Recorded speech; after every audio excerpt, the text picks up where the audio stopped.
વડોદરા ડભોઈ નગરમાં આવેલો વડોદરી ભાગોળ નજીક દર વર્ષે બહુચરાજી માતાનું મંદિરે નવરાત્રી પર્વના આઠમના દિવસે સાંજે મેળો ભરાય છે, જેમાં મોટી સંખ્યામાં બહુચરાજી માતાના દર્શન કરી લોકો મેળાની મજા માણતા હોય છે।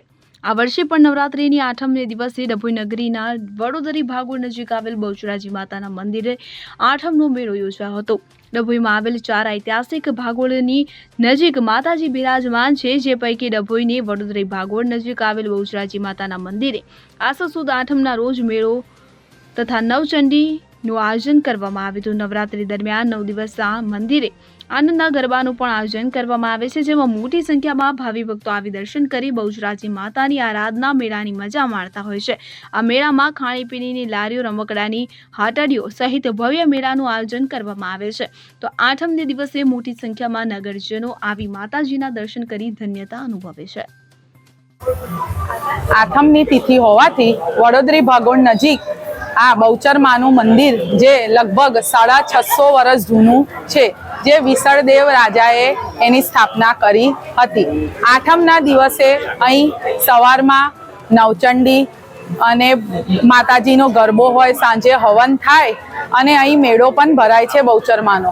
અને 4 ભાગોળોમાંની આ એક ભાગોળ છે, જઈ મેળો ભરાય છે। લોકો દૂર દૂરથી આવે છે અને લોકો શ્રદ્ધાથી અહીં આવે છે। આઠમનો મેળાનો લાભ લે છે, દર્શન કરે છે। આ 650 વર્ષ જૂનું મંદિર છે। કઈ જગ્યા પર આવ્યું છે મંદિર? આ વડોદરી ભાગોળ નજીક આવેલું છે આ મંદિર। જય માતાજી। દર્ભાવતી નગરીના ભાવિ ભક્તોને બહુચર માતાના મંદિર તરફથી જય માતાજી।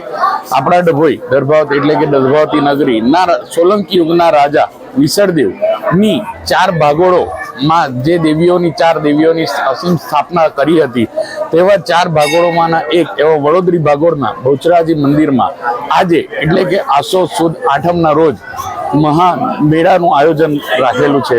હા, નવચંડીનું પણ દિવસે અહીંયા આયોજન હોય છે અને સહજ પડે ગામ લોકો દ્વારા અહીંયા મેળાનો લાભ લેવામાં આવે છે। આમ તો દરેક રવિવારે અહીંયા આનંદના ગરબાનું પણ આયોજન થાય છે અને આ સાથે નવરાત્રી દરમિયાન દરરોજ અહીંયા આનંદના ગરબાનું પણ આયોજન થાય છે। તો ડભોઈની જનતાને ખાસ આ આઠમના નિમિત્તે ગરબા માટે અને સાથે સાથે નવચંડીના દર્શન માટે અને માતાજીના આશીર્વાદ માટે પધારો। નમસ્કાર, જય માતાજી। કેટલા વર્ષ જૂનું મંદિર હશે? આ મંદિર 650 વર્ષ જૂનું છે અને સોલંકી યુગના રાજા વિસળદેવ દ્વારા આ મંદિરની સ્થાપના કરવામાં આવી છે। ફકીરા ખત્રી સાથે CN24 ન્યૂઝ ડભોઈ। હવે જુઓ દેશ દુનિયાની તમામ ખબરો તમારી આંગળીના ટેરવે। ઉઠાવો મોબાઈલ અને ગૂગલ પ્લે સ્ટોર પરથી ડાઉનલોડ કરો અમારી CN24 ન્યૂઝ મોબાઈલ એપ।